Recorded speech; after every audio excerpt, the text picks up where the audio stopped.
Hi, it's Lipstick Gal. Thank you so much for watching today. It's time to do August favorites. I feel like this month has been a really different for me. I was gonna say a little different, and it's been really different. And that's because I took some time to just kind of pull back a little bit and do only one video a week, specifically so that I could spend more time with my family. And that was such a good thing for me. I needed to kind of give myself permission to just kind of relax.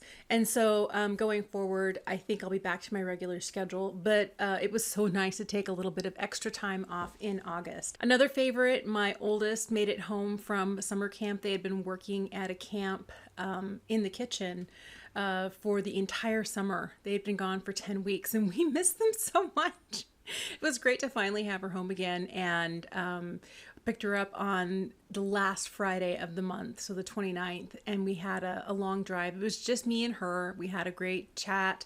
We listened to some great music, had like a little mini road trip together. That was one of the best parts of the month for me. All right, let's talk about some makeup. I have something here that I'm kind of, it's not really a fail. It's just kind of like a, eh. Okay, so we'll talk about the later. But let me tell you, one of my favorite things this month is this new concealer from RMS. This is the only product I'm wearing on my face for a base today. I have it on kind of like concealer and foundation, and I really like it. One of the things that I like a lot about this is that it has a brush. It's not actually a doe foot. I didn't think it would make that big of a difference, but I actually really like it. I feel like I'm able to get really good coverage where I want it with this. This gives about medium coverage. You can still see, hyperpigmentation and freckling across my face with this, but it does bring down some of that darkness underneath the eyes. It doesn't settle underneath the eyes. And if you're 50 plus like me, or dealing with fine lines underneath the eyes, this is great because I feel like when I do set it with powder, because I set all of my concealer with powder still, I have yet to find one that doesn't need to be set on my face. I have combo skin. So this works really great, but I've been using this everywhere and only setting my T-zone, and it's just really lovely. And that little brush applicator allows me to either lightly paint it on or to press heavier, and I get more of an application where I feel like I don't get the same sort of product distribution with the doe foot that I do with this brush, and I really like it. And it comes in quite a few shades. All right, another concealer I have been using kind of the same way, just all over, is the one from House Labs. This is a really beautiful concealer. I am wearing the shade 04 Fair Neutral. By the way, in this one, I wear the shade 0N1. So that's this guy.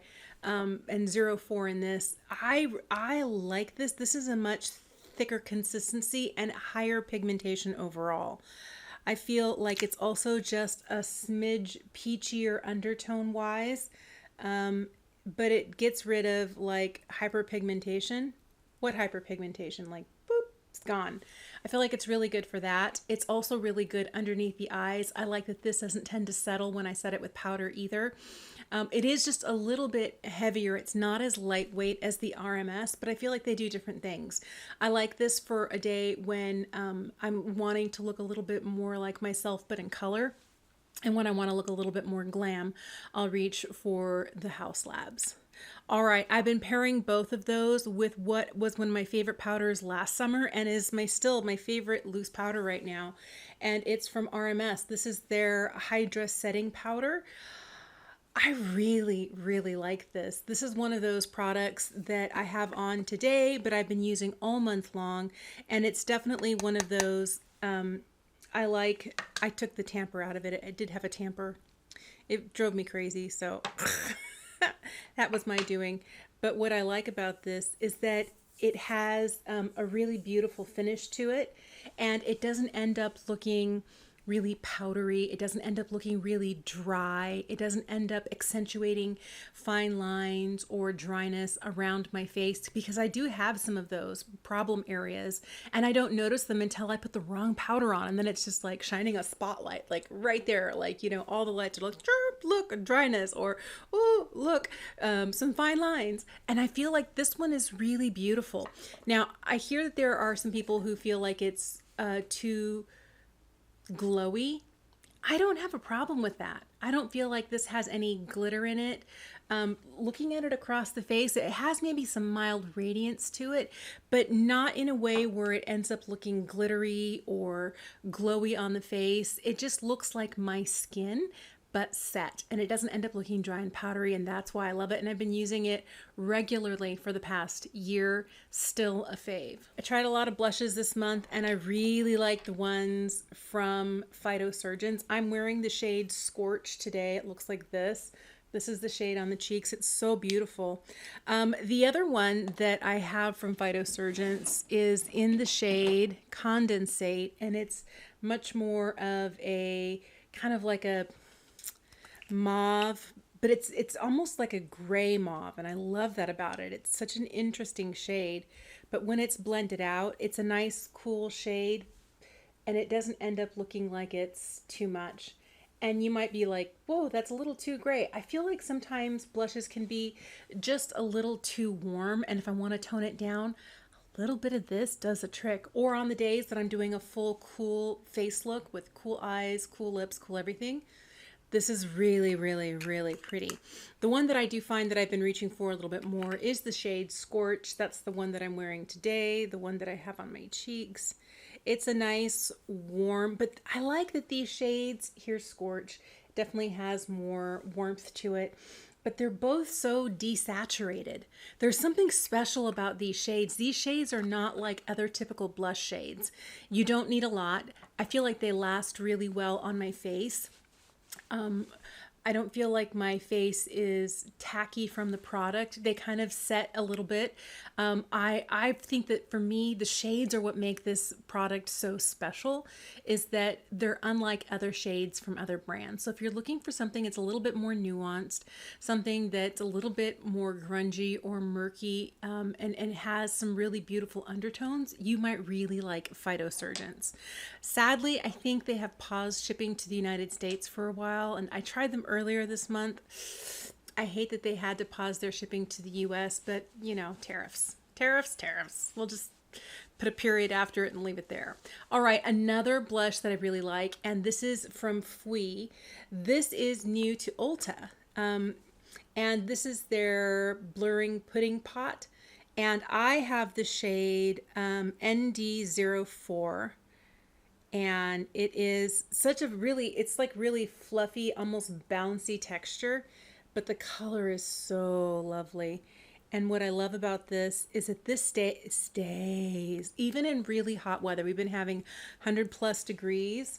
It has some nice rosy pink shades as well. Let me build it up a little bit more and you can see a better swatch of it. But it definitely has some pink in there, but it is more of like a peachy shade. I really like this. I find that using this I do best when I don't apply straight from the pot to my face. I'll put some on the back of my hand. I'll pick some up like this, put it on the back of my hand like this, take a brush, you know, blend it together so it's incorporated into the bristles, and then patting it on. Because I have found, since I don't set my entire face with powder, putting this, you know, to blend it, you kind of need to move it around. And doing that has picked up some of my foundation or concealer. But I find that this goes on seamlessly with a synthetic brush, and I really, really like it that way. So that's how I've been using it. This takes a little bit more effort for me. Well, all cream blush takes a little bit of effort. It's not quite the same as grabbing a brush and a powder blush and just going to town. But I feel like it's worth the effort for these cream products because they're so, so lovely. This one stays on all day, all day, all day, all day. All right, the highlight that I'm wearing today that I really have been loving is that one from Phytosurgeons. This is their Spectral Shine highlight, and it's a really interesting formula because it's kind of like a, I don't know, I'm rubbing my finger over it and I feel a little bit of a drag to it, but it doesn't leave like a ton of color on the finger. It does leave some shine, but I like that when I tap this on, and I normally just grab like a BK 110 and I'll load it up and then just hit the high points of my face. I just like the really soft, very natural highlight that this gives without being too much. And the older I get, the more of a delicate and natural looking shine that I need. This one's really beautiful. I have the shade Mirrored Moonlight. I have liked this a lot, and I'm just kind of bummed that Phytosurgeons isn't shipping to the US right now. Maybe they will again soon, but they've paused for a little bit. So this eye look that I have on today is what I've been doing for most of this month, and I feel like really lazy because I've been using this duo from Danessa Myricks. This is the Color Fix Sticks, and I have the colorway, I think it's 0605.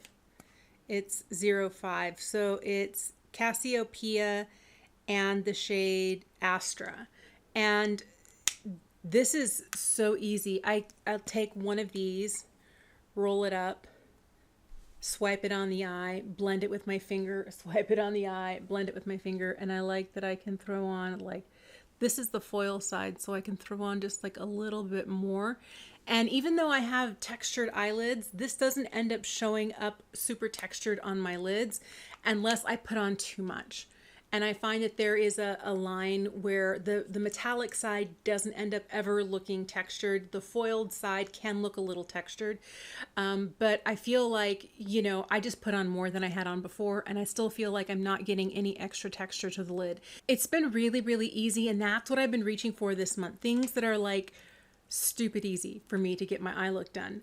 Something else that I'm back in love with, and it's not that I ever fell out of love with it. This is the illustrative liner from M Cosmetics. It's a brush tip liquid liner in a deep dark brown that I love so much. It's such a great product. This is one of those that I have backups of this product, so when I run out, I just open a little drawer, pull out another one, and I'm good. Like, I don't want to be without this product.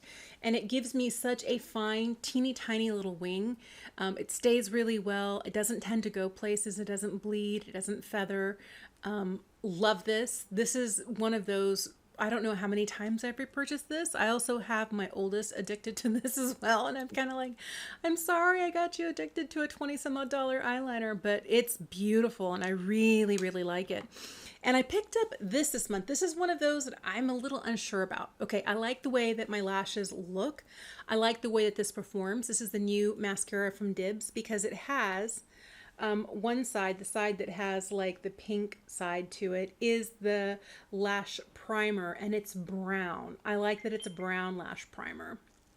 And then the other side is the mascara, and this is the travel size. I wanted to see whether I really liked it or not because the full size has much longer wands on it. I feel like as I'm using this that I'm running into this portion right here, and that's because it's the travel size, but the travel size was $19, and I was like, okay, let's see. Okay, my only concern about this is that the formula is really dry. I've had it open for like 10 to 12 days now, and I've been using it most days. And if it's already this dry and it's only half a week in, what's it gonna be like at like that 3-month mark? Will I make it to the 3-month mark? I don't know. And I don't know whether it's just this tube or whether it's the formula altogether. But I do like it. I like the layering the primer over. And the thing that's nice is that the primer has a different type of wand on it. This has one of those silicone molded brushes where one side has really short teeth and the other side has longer bristles. I should say bristles instead of teeth. But the short side is great for layering on product, and then the longer bristles are great for making sure that you're not getting any clumps and that you're lengthening. I really like that.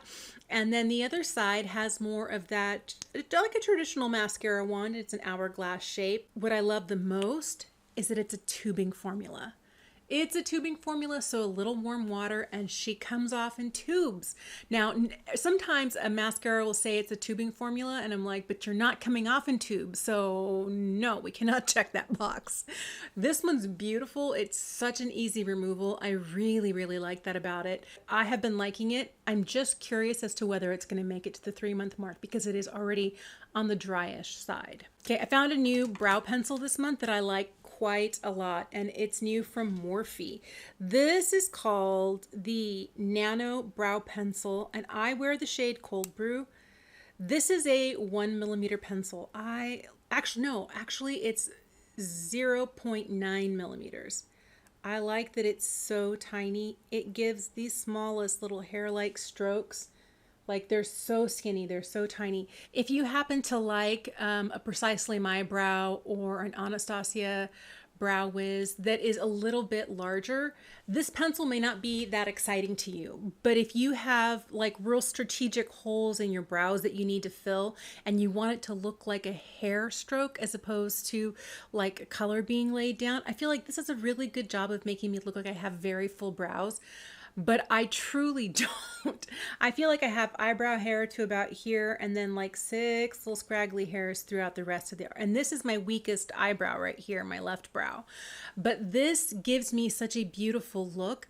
I've been through a couple of hot flashes with this and I feel like maybe I didn't perspire like all the way down to my eyebrows, but I did end up doing a lot of this and I still had eyebrows at the end.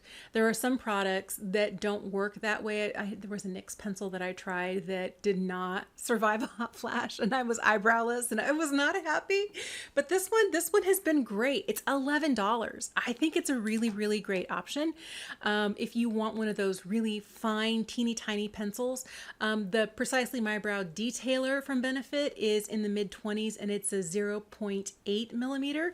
This is a 0.9 and it's $11. So less than half the amount.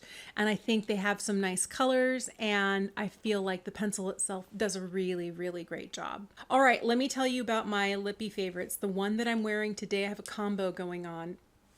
I picked up the new glossy liner from MAC.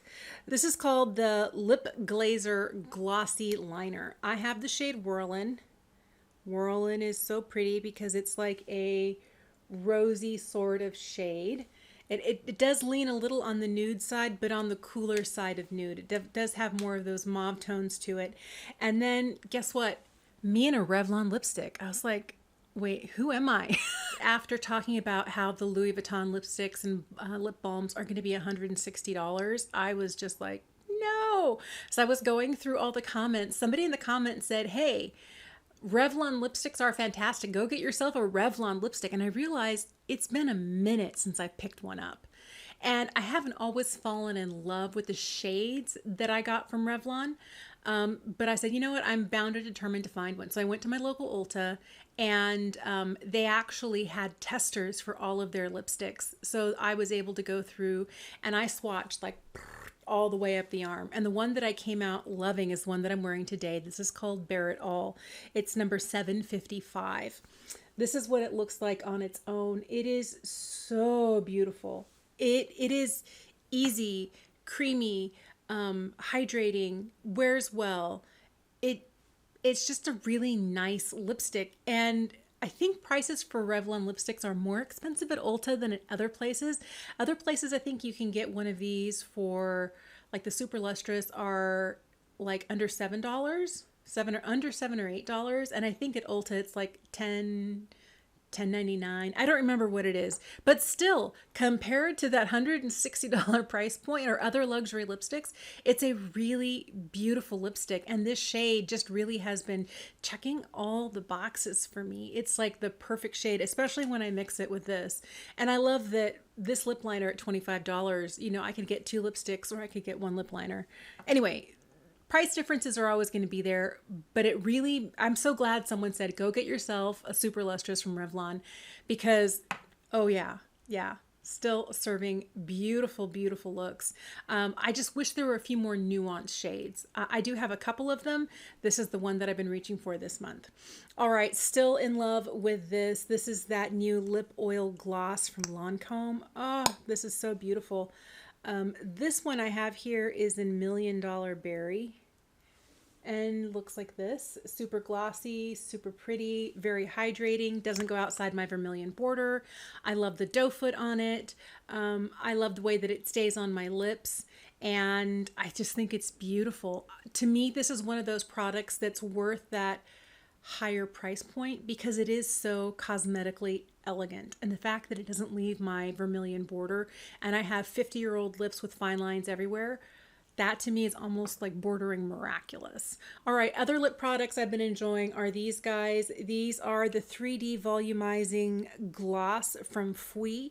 I have one of the 30% pigment ones and one of the 70% pigment ones. I think these are really cool. I do like the slightly slanted teardrop shaped doe foot. The 30% one is this one here in Currant. It's a beautiful shade. This is the one that I've been wearing with the cooler blush from Phytosurgence. And then I have one of the 70% pigment, which means it's definitely going to be a little bit more opaque. And I think you can see that here. This one is in the shade Lychee 70%. I really like these. I think these are nice. Okay, one thing that I did notice is that these do leave my vermilion border unless I'm wearing a lip liner.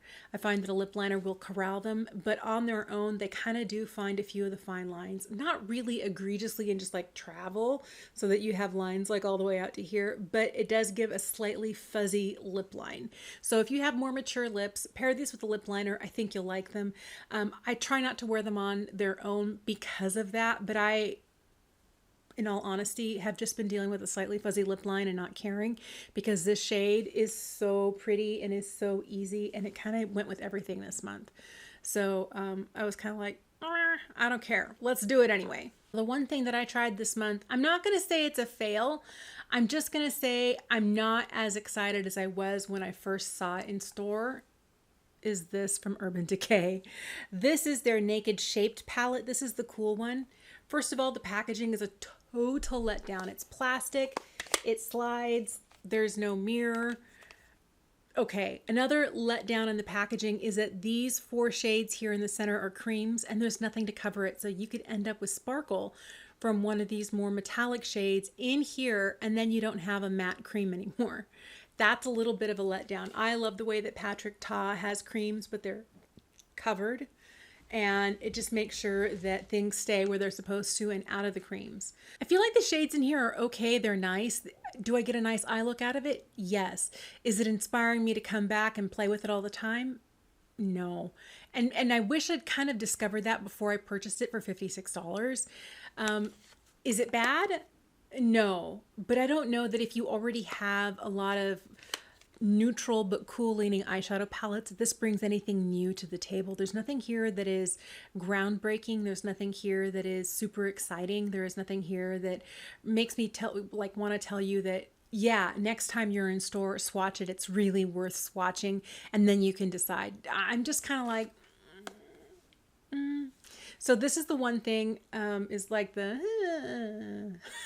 is it bad? No, but I don't love it. And I want to love it for $56. All right, other things that I've been loving this month. My husband and I watched the show Untamed on Netflix. That was really interesting. It has Eric Bana in it, and he is investigating a murder inside Yosemite National Park. And it was very interesting, and it took me on some twists and turns, and it ended in a way I was not expecting. I enjoyed that a lot. And I read a really good book this month, a really good book. I enjoyed it so much so that I am waiting. I'm kind of like on a list at my library waiting for another book by the same author, but it's called All the Colors of the Dark. It's a novel by Chris Whitaker. The book was really interesting. It was a story of 2 children who grew up being friends and continued to move through different seasons of their life together in the book. There's also a bit of a mystery. There are some girls who are being kidnapped and murdered, and they're trying to figure out what's happening, who's responsible. And I thought that was so interesting because it turns out there's some twists and turns in the book as well. I was very, very surprised, and I enjoyed it so much. It was one of those where it dealt with friendship, and it dealt with love, and it dealt with dedication. Like the characters, each of them there are 2 main characters, and they're both each dedicated to something else so completely, it almost completely overtakes their life. And it's so interesting to see how their dedication to what they do changes how they interact with other people in the story. And it's fun to go through, childhood, teen years, later into their 20s and 30s and beyond, and see how they progress as people. It's very, very interesting. I thought it was a great book. I really enjoyed it. And if you read it, I hope you enjoy it as well. Hey, thanks so much for watching today. Also, thank you for your patience in August as I was kind of off camera more than I was on. It was nice to take that time off. I really appreciate it. I am looking over here. I've got a few piles of products that have come in recently that I'm excited to review for you and to show you. And so we'll be back into full swing later on this month. I would love to know what your favorite part of August was. It doesn't have to be beauty related. If it is, fantastic. If it's not, fantastic. Tell me what your favorite morning beverage is. Tell me what your favorite TV show was, or what book you're reading, or what activity you did with family or friends. Let me know what your favorite part of August was in the comment section down below. Thank you so much for making the time to watch today. I hope you have a fantastic day, and I will see you again soon.